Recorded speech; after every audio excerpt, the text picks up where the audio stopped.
The topics and opinions expressed on the following show are solely those of the hosts and their guests and not those of W4WN Radio, its employees, or affiliates. We make no recommendations or endorsements for radio show programs, services, or products mentioned on air or on our web. No liability, explicit or implied, shall be extended to W4WN Radio, its employees, or affiliates.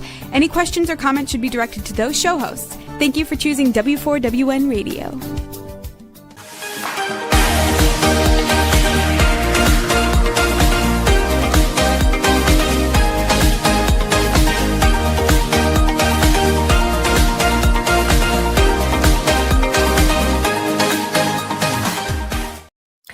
Hello and welcome to Fearless Fabulous You. I am your host, Melanie Young, and oh my God, it's October 1.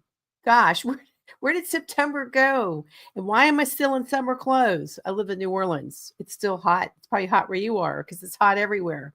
The seasons change and so do our allergies. That's what we're going to talk about today.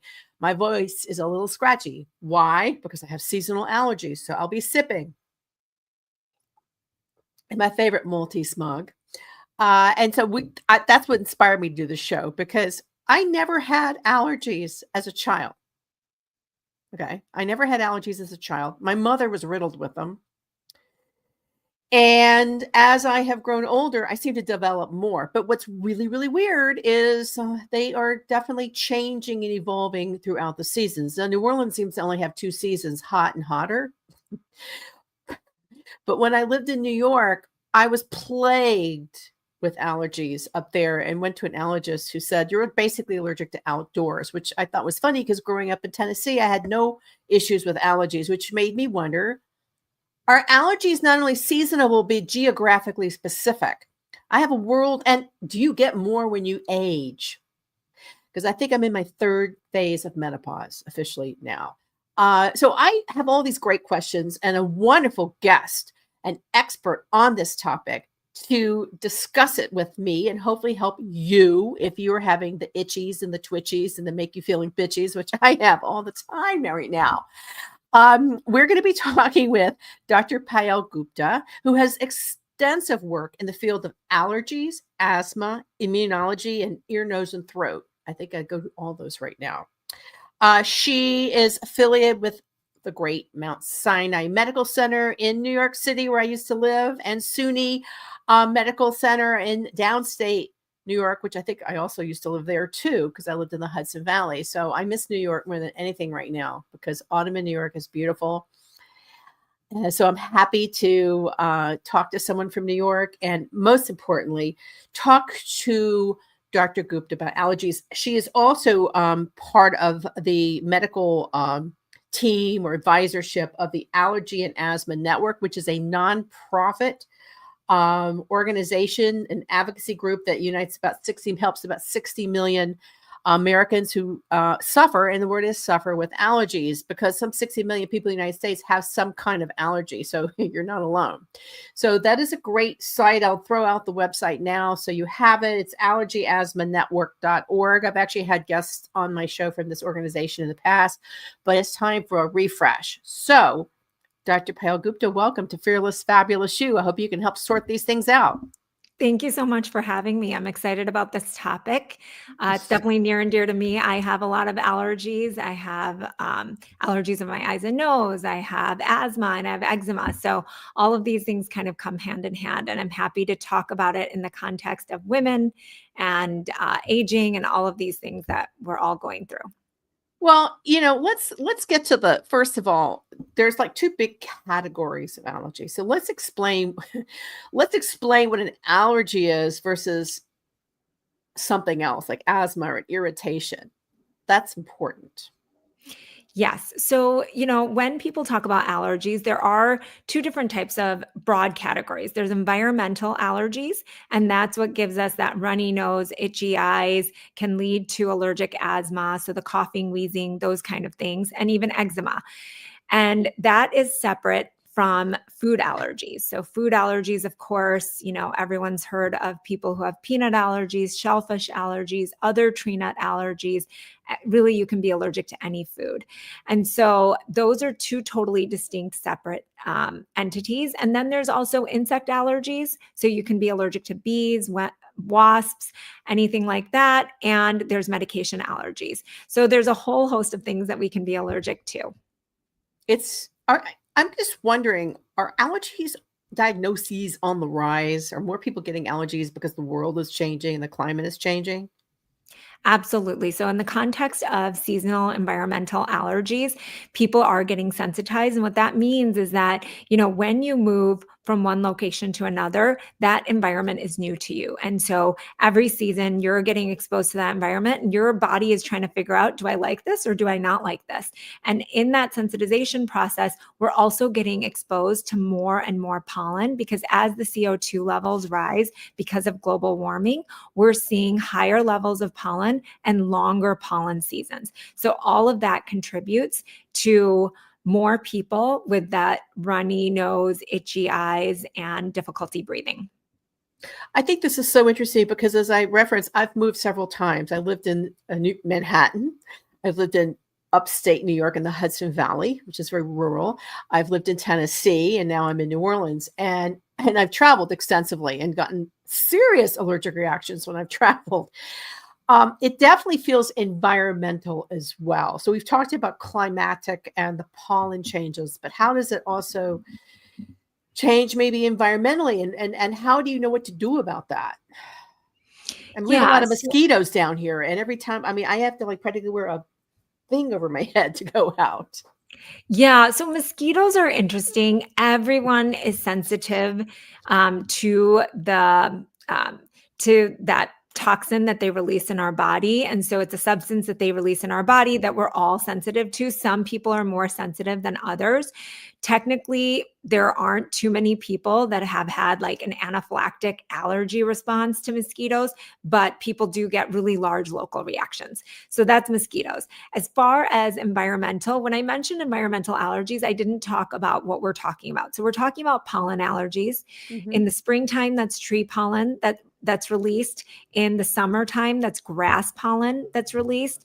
And then fall, we're talking about weed pollen. So, and those are the seasons when all of those pollens are released. And then indoors, we can also have allergens. So there's dust mites, cockroaches in New York City or other urban environments. There's also dog allergens, so pet allergies. Yes, pet allergies are very common for people. So you can have allergies to a whole host of things in your environment. And as I mentioned, definitely the outdoor allergens are getting worse and worse. And depending on the environment that you're living in, the pollution also contributes to our symptoms. It's interesting. I had my dermatologist on a couple of weeks ago talking about rosacea, and she went into the whole dust mite thing. And I now think what keeps me up at night are dust mites in my head, because I start to itch thinking about them in my pillows. I'm going to talk about that because I have said I have a lot of allergies. I'm wondering also as hereditary. My mother had a lot of allergies, which I learned about as she grew older, but she always seemed to have a nasal spray up her nose. I think she was addicted to it. I think it rotted out her mouth. She had so much nasal spray, it scared me. I think she just had so many allergies, and then I've developed them. And I'm wondering, is it hereditary? What are they hereditary? They are. So if you're an atopic person, which means if you have any of those allergic conditions that I had started with, asthma, eczema, seasonal allergies, food allergies, you are what we consider an atopic person, an allergic person. And then if you have kids, you're more likely to pass those allergens, to pass those atopic conditions to your children. Now, that doesn't mean that, if you specifically have a shellfish allergy, that your child will have a shellfish allergy, but just that general that you are an allergic person and your child can be an allergic person. It's interesting because kids are just so susceptible to other kids who have allergies and things. It's like germy at school. And you know, we're going to stay on the seasonal before we get to the ones like anaphylactic and whatnot, which is a whole nother category. Um, a couple of things. A lot of moms and a lot of people these days think that by changing their diet or doing certain potions or whatever the latest is can help alleviate allergies and the utter swelling and itching that comes with it. But what's myth and what's reality with what you can do naturally?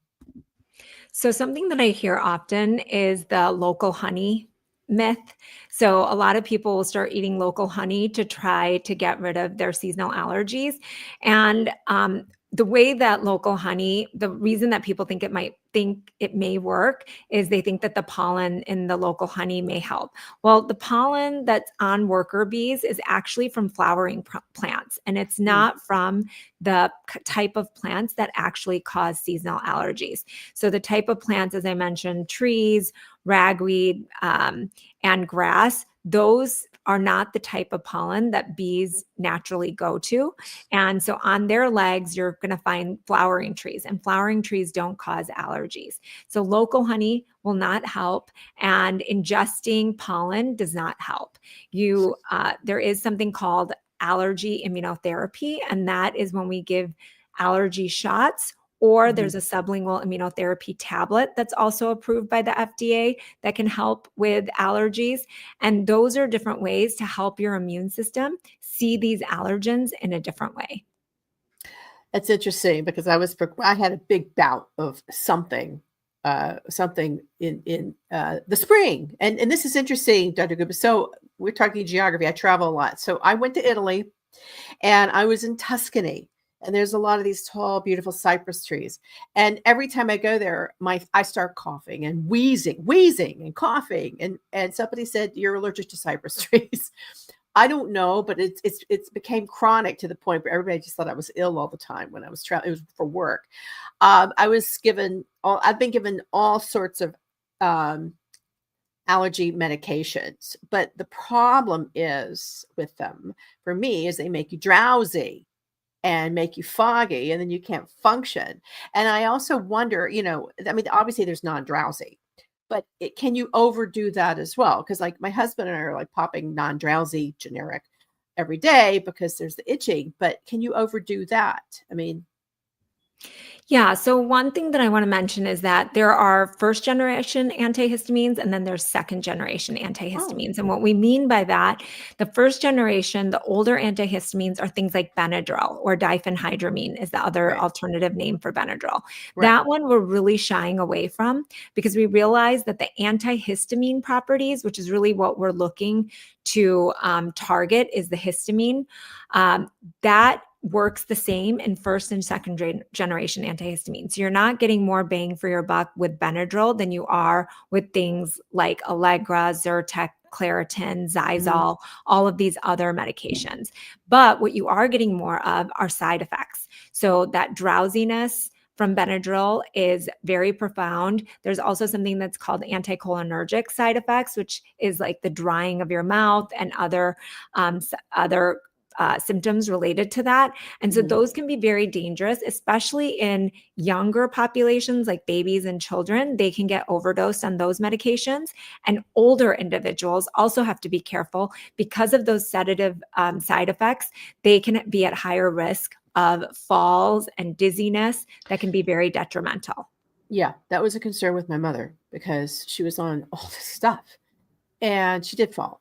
So, so what as a parent or caregiver, because in my hand, you're either a parent or a caregiver, you're dealing with sensitive people, whether they're babies or elderly.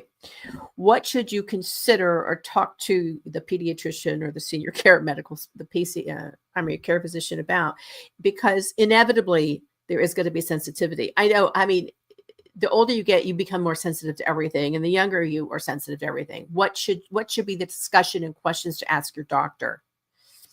Regarding medications, what I would say is that, the antihistamines are great. The second generation antihistamines are all great. None of them are completely non-drowsy. There are certain that are not as drowsy as others, but all of them are sedating to a certain degree, and it really depends on the person how sedated they feel on whatever medication. There are so many other medications that are available. So the nasal sprays for that runny nose, stuffy nose, those are actually the best. So I would look for a safe nasal spray. So a lot of the nasal sprays, most of the nasal sprays are over the counter now. And that's a little bit dangerous because there are a couple of nasal sprays that are dangerous. So there's something called oxymetalazone, or the main ingredient in Afrin, for example, and that should not be used regularly. That is a dangerous medication. It can actually cause rebound congestion, which means that it can make your nose even more congested. I think But that's what happened to my mother because she lost her sense of smell. Okay. Yeah. So, I don't know why they still have that medication as an over-the-counter medication, because it can actually be very detrimental and people can not really get addicted. It's not doing anything to your brain to get you addicted, but it just gives you that sensation of you can breathe and your nose is open. So people just keep using it over and over again for long periods of time, and then they get into trouble. So, but there are safe nasal sprays that you can use. And so I would definitely make sure that whatever medications you're using, you take them to your doctor's office. Don't just say, I'm using a nasal spray, because we don't know what that means. And we really need to check the ingredients to make sure it's a safe nasal spray that you're using. So make sure to take your medications in when you're using them. Make sure to look at the ingredients, because a lot of times the nasal sprays will all be labeled with different things, like this one's for runny nose, this one's for congestion. And people get confused, and they're literally buying the same medication wrapped up in a different package twice and using it multiple times when they shouldn't be. So it's really important to make sure that we're using the right ingredient. There's also like a Zyrtec or Allegra, an antihistamine just for your nose. So there's nasal sprays that contain antihistamines in them that are also very good, and it's safe and effective. So that's another alternative that you can use. And then for your eyes, there's eye drops with antihistamines in them. And again, for the eyes, there can also be unsafe medications that are over the counter, especially the ones that say that they relieve the red eye. Those should not be used for long-term use either. I did that when I was younger, and it was not good. I'm so careful now with all of this, and a couple of things. One, with make sure you don't share it, because my husband went to borrow mine. I'm like, no, get your own. Make sure that you don't touch. You can get an infection by not taking care of your eye drops. That's one. Two, when I was going through this situation, which was serious upper respiratory in the spring, we had to take a long look at the ingredients, and I underscore and echo with you, get a deep dive into the ingredients and go over with your doctor and understand what they are, because some of the ingredients in my cough and cold also were not good for my blood pressure. It was something with a G, the guava, whatever it is, it starts with GUA. And it's a common ingredient in cough and cold and medications and liquid, and I couldn't do it because I have high blood pressure. So you have to also think about those interactions. Yes, right? Absolutely. Guafenicin, I know that pseudoephedrine is the main ingredient that is in these medications that can cause the blood pressure to be elevated. Guafenicin, I thought, was actually safer, but I would have to look that up. And that's something else. Even doctors, we need to make sure that we're double, triple checking the side effects of every medication, because there's so many medications out there. But the one that we definitely tell patients with high blood pressure to avoid are things like Sudafed or pseudoephedrine, because that can definitely elevate your heart rate and your blood pressure. Oh, interesting. I mean, you'd really have to know these things. Again, as you progress in the years, your allergies can change. I've become much more sensitive to everything. So we've been talking about drugs and seasonal allergies. I want to dive a little deeper. I get reactions to bug bites. It's almost horrible. And I've actually had to go to pharmacies and doctors because this got really bad. It was probably the worst in Botswana. In fact, it got so bad that we named them after the places we went. There was the Botswana rash, the Grisha rash, the New Orleans rash. I broke out in a rash at an event. We don't know why. When you have rashes, you go to your dermatologist, you're an allergist if you get rashes from bug bites or redness or scritching or all that good stuff. Who do you see? Well, really either. We Okay. are both subspecialties are well versed in reactions to the Mhm. environment, reactions to bug bites. And so we can all counsel, both dermatologists and allergists, we can counsel you on the best kind of treatment protocol for whatever you're suffering from.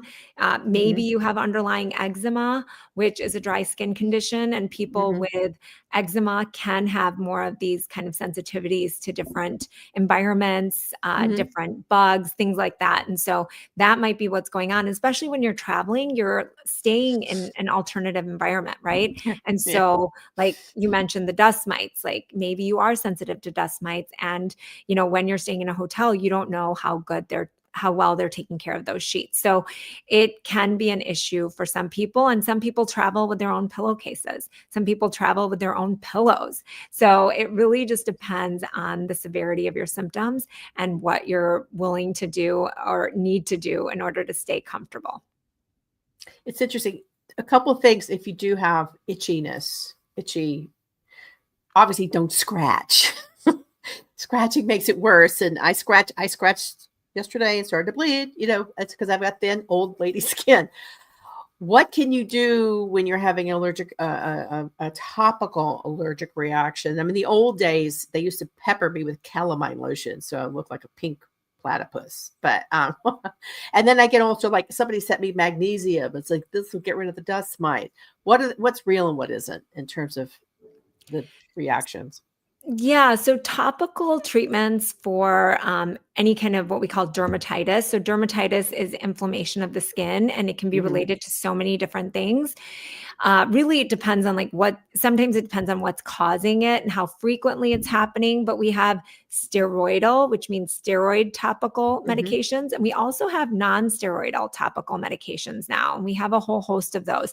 So I would really, for you, talk to your doctor about what options you have so that the earlier you treat these things, the better. So, as you mentioned, that itch rash cycle is very, very important to keep in mind. The more Hmm. you rub, the more you scratch, the worse your skin is going to get because your nails are weapons, right, to your skin. So they're dirty. I mean, everyone's nails are dirty, not yours, but No, and it's, we're talking to you know, everybody out there. Your nails could be yes, dirty, so be careful. everyone's nails are dirty. And so the more, you scratch at it and if you do rip the skin apart, then you're really putting yourself at risk to get an infection of your skin Hmm. because our nails are so dirty. So you really have to be kind to your skin. So, using one of those medications that's prescribed by your doctor. And then on top of that, I love Vaseline, like straight up petroleum jelly Vaseline. It's the least no one is allergic to that. It is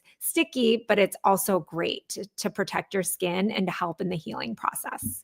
Yeah, I went to have something removed and addressed, and I'm itching from that too, the bandage, and it wasn't latex. But they said Aquaphor, and I don't promote brand, but they were like, do that. But I get so much stuff sent to me about how to deal with your bug bite. It's a bug thing, the thing that pokes you. Less is more, but just don't scratch. And you're right, your nails are weapons. And you got to be really, really careful because that's how you get infections. And the you isn't just me, it's me with all of you out there because I know you're itching to learn more about this. Um, so you see me scratch because I have some issues right now because I tend to itch. Oh, okay. Why do you itch at night more? Is that a thing? Because I seem to break out itches at night more, which means I usually take a drug to put myself to sleep, and then I'm drowsy in the morning. Why do you itch at night? Other than there may be dust mites in your pillow. Yeah, no, I don't think it's related to dust mites. It's really just Okay. related to us being so busy during the day that you're not really paying attention to how your body feels. When we're laying down at night, that's really when you're feeling all the feels and when we really notice that itch more. And there may Mm, also be a circadian rhythm to mhm, the itch where, like, we're seeing that with asthma, that in the late hours and early morning, your asthma symptoms can be worse. And so, there's always those kind of things also. But I think for the itch at night, it is mostly related to us just being all of a sudden present in our bodies and being able to sense everything that we're going through. Interesting. So you mentioned asthma again. So how does asthma differ from allergies? Because I was prescribed also one of those things to breathe. That made me dizzy, but I carry it just in case my chest closes up, which has happened, which we'll get into with food. What was the difference between allergies and asthma? Yeah, so asthma is a chronic lung condition and it also involves inflammation of the airways. And there's actually two things that happen. There's the inflammation of the airways, but there's also what we call bronchoconstriction. So the muscles around the airways will tighten up when they're Mhm. exposed to different triggers. And those triggers can be things like allergies, like the pollen, dust mite, cockroaches, cats, dogs, all those things. It can also be related to cold weather, hot weather, humidity, stress. There's Mhm. so many things depending on your asthma that can trigger your asthma, exercise. And so when you've got asthma, you do need to carry around your rescue medication, is what we call it. And that's the medication that's going to help open up your airways. And now we're also using a mild anti-inflammatory in our rescue medication too. That's the new recommendation. The So, and then inhaler thing, the inhaler yes, that is the thing? inhaler. Yep. Mhm. So the inhalers are the primary treatment Mhm. for asthma. We also have, for more severe asthma, we have biologic medications. And if you do have that more moderate, severe form of asthma where you're having daily, weekly symptoms, then we may put you on a daily inhaler that you're using twice a day. And then also we might put you on these biologic or injectable medications. But now, really, we have so many treatments sorry, available for asthma that I do want to just do a PSA that if you're suffering with your asthma, if you're in a cycle of going to the emergency room frequently or going to an urgent care frequently and getting oral steroids or corticosteroids, we want you to see a specialist. We want you to Mhm. see a lung doctor, a pulmonologist, or an allergist right away because we have so many new medications that can help you get out of that vicious cycle. Because unfortunately, 11 people a day in this country still die from asthma. And we really can change that statistic if we help with this kind of vicious cycle that people are in. Because in the urgent care and emergency room, those doctors are trained on how to help you breathe right now. They're not trained, in how to prevent those asthma attacks from happening. So just Asthma is something that I serious want. business. So, I an elderly family friend died of asthma, and it Mhm. was because, cold weather triggered it. Cold weather triggered it, and she was having trouble breathing. She had the attack in New York. The one that killed her was in Florida, so I'm not sure what happened, but Mhm. she didn't get to the hospital in time. Um, can you grow out of asthma or grow into asthma? Yes. So, people, babies, children can have asthma and then they would have it really lifelong, but it can have ebbs and flows. So it can get better and sometimes it can get worse. And sometimes it can feel like, oh my God, I don't have asthma anymore. But your underlying airways are just predisposed to that bronchoconstriction or that inflammation. And then older individuals, or, at any point in your life, because of our environment, because of the sensitization that I was talking about, and more people becoming allergic, and because of the pollution, we are seeing higher rates of later in life asthma also. So, and then another trigger that I didn't mention is colds.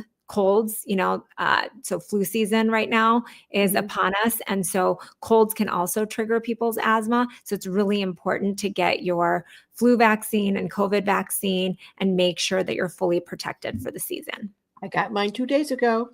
Great. I support because I've been felled by the flu. And speaking of COVID, which I still have had 4 different COVIDs because I go to a festival in Louisiana and it's like, you're gonna get COVID. And I travel a lot, so I always get my vaccines. However, I'm wondering, and it may be too soon to do the analysis. I'm wondering because of the COVID-19 pandemic, if more people have become who experienced COVID, which is clearly a pulmonary issue, if they are now more susceptible to things like asthma. Do you have has any studies been done yet on that? Not necessarily more susceptible, but depending on the severity of the disease that they had of Hmm. COVID, Yeah. people can have residual symptoms and can have residual kind of lung inflammation and irritation. And Hmm. so whether or not it's truly asthma or not, or if it's a post-COVID kind of lung illness is one of those things that is in the somatics. But at the end of the day, you can have a long-term chronic lung Yeah. illness related to COVID, depending on the severity. Well, another thing is many years ago, and I'm wearing pink because this is Breast Cancer Awareness Month starting. Mm. I was diagnosed with breast cancer, underwent a mastectomy. Literally, I just hit my 15-year mark. After I underwent chemotherapy, I developed many more sensitivities in respiratory to the point where I've had many and have I've had upper endoscopy. I've had it all. So, are there, other than chemotherapy, which clearly changed my biosphere, are there other kinds of medical conditions unrelated to allergy and asthma, or treatments that could trigger or make you more susceptible Make you more susceptible to allergies or or asthma? asthma or yeah? I would say that, in general, our immune system is important to take care of. Yeah. And I wouldn't say that there are any particular illnesses that I can say that once you have that illness, now you may have allergies in the future or Mhm. asthma in the future. But at the end of the day, just making sure that if you're sick, you don't go into work and expose other people. If you're sick, you're wearing a mask.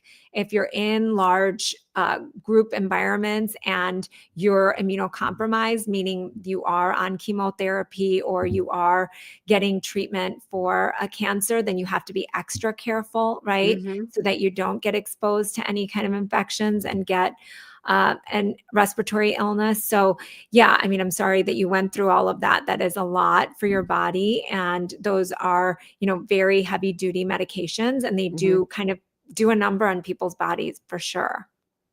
Which is gonna lead me to, and I think I've had all the symptoms. Runny nose, less so, except when I go to Italy.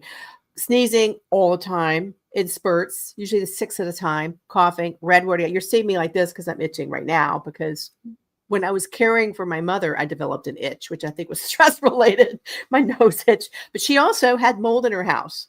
And so mold is another environmental allergy. I think you touched on it, but if you're having itching in your house and it's old or in a humid area, you may want to get a mold check, right?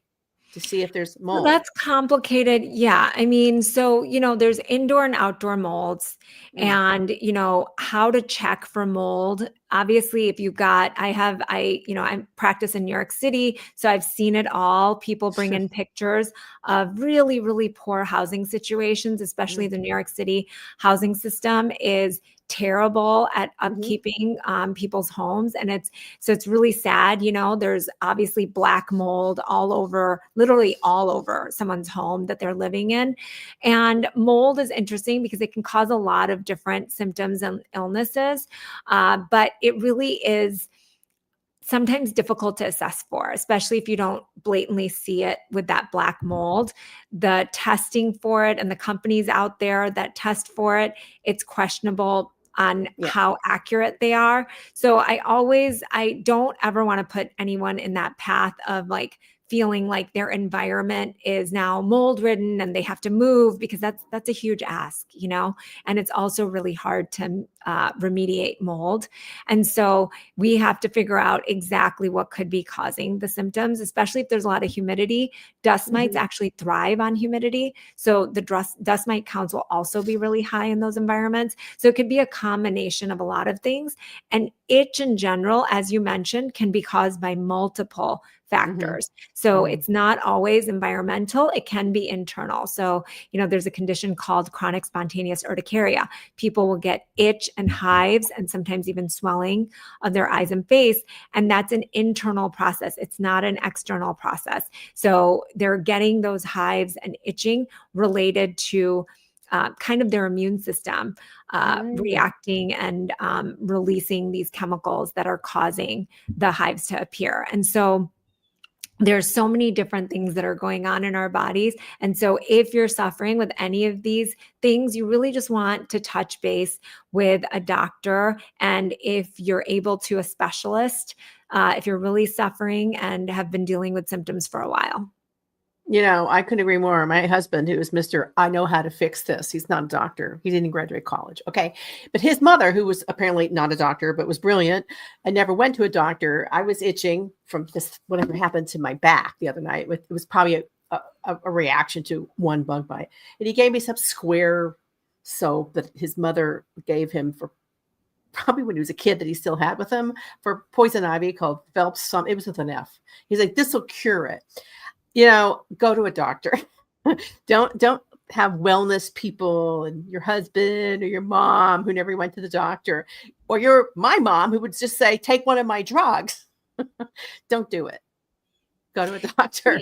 Yeah. And I say that because, allergies and even asthma sometimes is minimized because, like literally almost everyone has them, but there's different degrees as to how much you're suffering. And as we mentioned, asthma, you can die from asthma. Environmental allergies, though, can cause a lot of quality of life issues. So poor sleep disturbance is a big one. We know how important sleep is to our general well-being.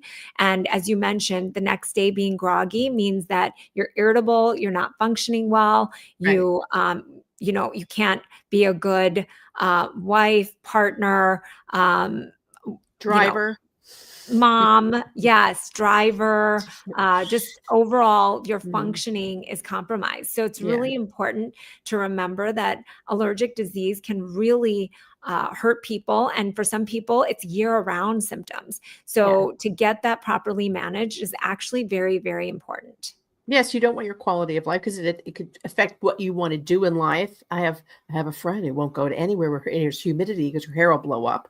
I mean, I don't want to travel now to destinations with high mosquitoes. I mean, that's sad. I live in a place with high mosquitoes. Why would I want to go travel to one, spend my money going to one to get bitten?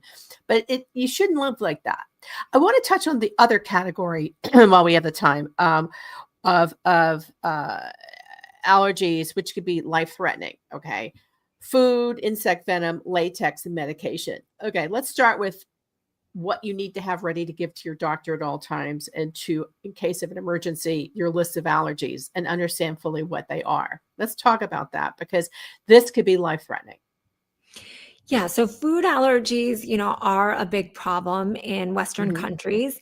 And we're realizing, it could be a host of different things. We really don't know why food allergies are on the rise, but we do know that early exposure for infants. So as soon as your infant is able to eat, is taking oral foods and you're starting those early foods, that's when we start introduction with these allergenic foods like eggs, tree nuts, peanuts. And so it's important to start doing that early on. And we call it early exposure and sustained exposure. That means that once your baby tolerates peanuts, for example, you want to continue to give peanuts regularly in the diet. And of course, peanuts themselves are a choking hazard. So I just want to put that out there. You're not giving your child an actual peanut. You are giving them a peanut powder and mixing it in with bananas, for example, or you can use peanut butter and mix it in with something like bananas. Also, peanut butter can be a choking hazard. So making sure that it's not too sticky, making sure that it's not a choking hazard is also important when you're introducing these foods. But once you have introduced it, your child has tolerated it, then you want to keep that in the diet as much as possible. And so, but if you do end up having a child or if you're an adult that has a new onset food allergy, then it is important to, number one, get evaluated, figure out what food may have caused the reaction. And I want to also talk about food sensitivities versus true food allergy. Okay. Right. This is a very important topic because a true food allergy is a life-threatening emergency, right? Food sensitivities are in a whole different category. If you mislabel and you are telling people that you're allergic when you're just sensitive, that gives a mixed picture to, for example, restaurant staff. So if someone goes in and they're like, I'm allergic to tomatoes, and the restaurant staff is really vigilant, make sure that there's no tomatoes on that person's plate, but then they see that person eating off of somebody else's plate, and that plate has tomatoes and nothing happens to them. They're like, see, these allergies don't really mean anything. And we're taking all this time out to make sure this person's safe. And then they're eating off of someone's plate with a tomato. And that's because maybe that person's sensitive, doesn't like the way that tomatoes make their body feel, but they're not anaphylactic. So what we mean by anaphylaxis is that within minutes, no more than 30 minutes, you start having symptoms of hives, itching all over your body, swelling of the face, lips, eyes, or throat, difficulty breathing, coughing, wheezing, nausea, vomiting, so diarrhea. So all of these symptoms can happen all at once, and that's called anaphylaxis. Or you can get, milder symptoms. But if you do have milder symptoms and in any of those categories, you do need to get evaluated to see if you have a true food allergy so that you can get an epinephrine device, which is the only life-saving treatment for food allergies. Right. So there's EpiPen. There's a lot of different versions of the epinephrine device. There's a nasal spray. There's an epinephrine device that talks to you. So there's a lot of different types. There's another one that may be coming out that's just a film that you put underneath your tongue. So there's a lot of different versions of epinephrine that are either available or soon to be available. I think it's an important conversation to have. And also in the aging thing, I had an episode where I inhaled too many pepperoncinis from the deli. That doesn't sound good. I couldn't breathe. I was like, and it was scary, really scary. And I thought maybe the pyrazines, too many at one time, did it for me, because there's the pyrazines and the peppers, or no, not the capsaicins. Sorry, pyrazines is the green pepper, the capsicum, whatever it's called. So I pulled back on those kind of pepperoncinis because it was scary. I was wheezing. I had to do the Benel, I'm going to live, but it's scary. But if things like that happen, again, talk to your doctor. And if you travel a lot, maybe it's good to have an epinephrine pen with you, because you don't know when something can happen, and you don't want to be away on a trip where you or a loved one is suddenly in an anaphylactic. I've been through anaphylactic. I had it with medication, which we're going to talk about, when I had a round of paclitaxel. And a friend of mine just went through this. I was, but you need to know when you talk to your doctor, they will say what medications are you taking and what allergies do you have, and you need to keep that updated. And another one is latex. I didn't know that could be like life-threatening.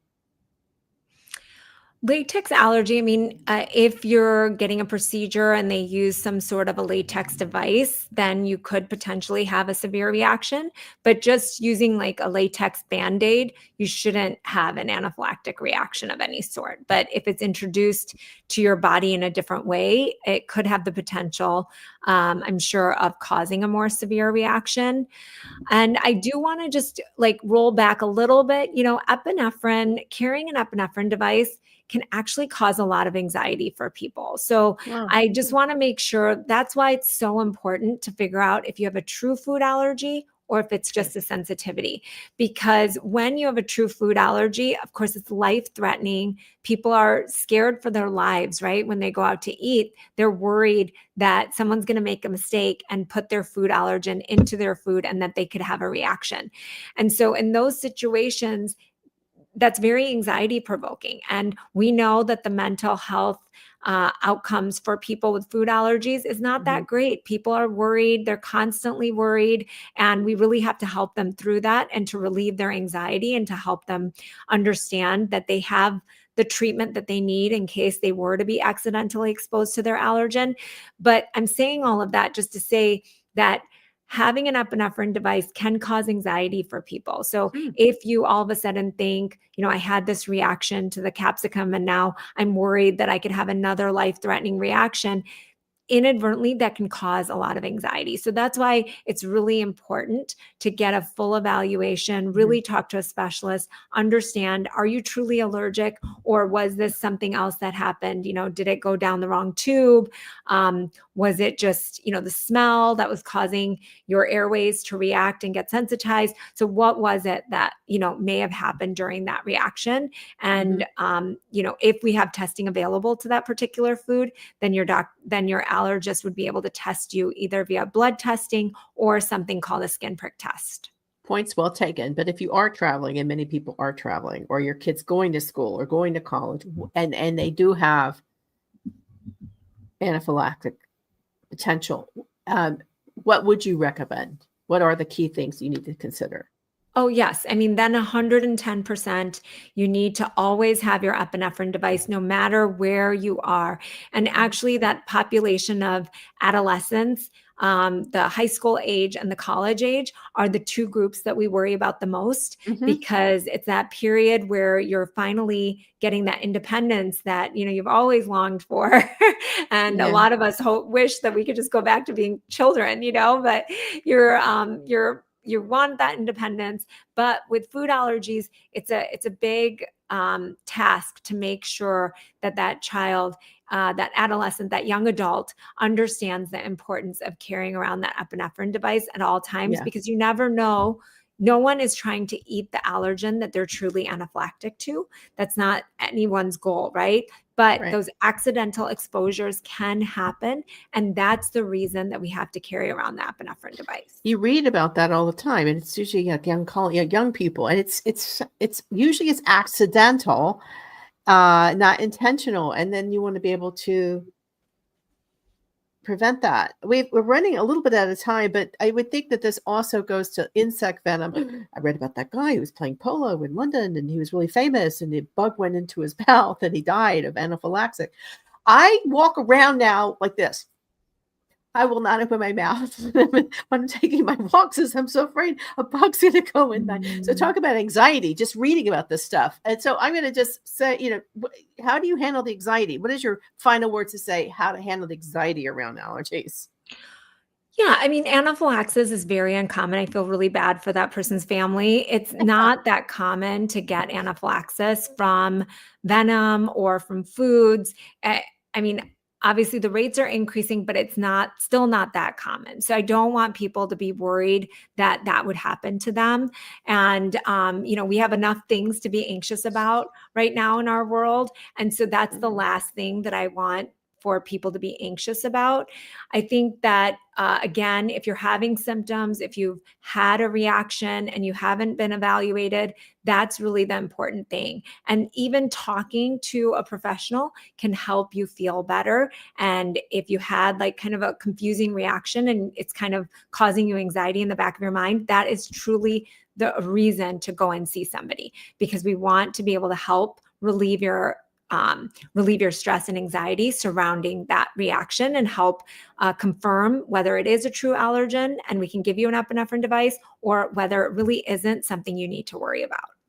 And stress can also, the anxiety and stress can make you itch and swallow as well. So I think these are such important points. And just to wrap this up, we've been speaking with Dr. Payal Gupta, who is a specialist in allergies and asthma, and as one of the advisory team at the Allergy and Asthma Network. She's affiliated with Mount Sinai, which is such a great hospital, and SUNY in New York. My message to everyone out there, and the you is always the you out there, not just me. I suffer, you suffer. We all suffer from allergies and anxiety, and how are we going to live the rest of our lives? One, assemble the best medical team you can. Consider them your board of advisors for your physical and mental well-being, and put your self-care as a priority. I underscore that in my book, Getting Things Off My Chest, which is a survivor's guide to staying fearless and fabulous in the face of cancer. That's my plug, because I learned it the hard way. I didn't do that. I put my business first. Put your self-care first, and then live your life. Live your life and enjoy it, because that's the gift. But always know what you need to have to be prepared if you do have underlying conditions and could be at risk, right?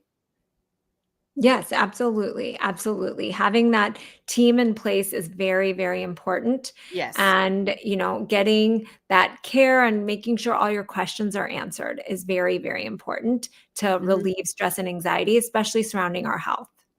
Well, I think you have been such a wonderful resource today. I want to thank you for your time. I love talking to people like you because I always have questions. And if I figure if I have questions, everybody else out there is going through it too. So I just like to keep things open, and you've been wonderful. You've been listening to Fearless, Fabulous You. This focus has been on are you itching to learn more about managing your allergies? I am.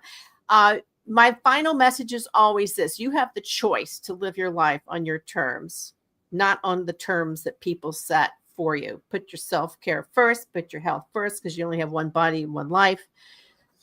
So give it the best treatment you can. Live freely and always choose to live fearlessly and fabulously.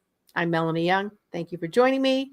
Follow me at Melanie Fabulous. Check out my book. It's Breast Cancer Awareness Month, but it's breast cancer awareness forever. So please take care of yourself and be well. And thank you.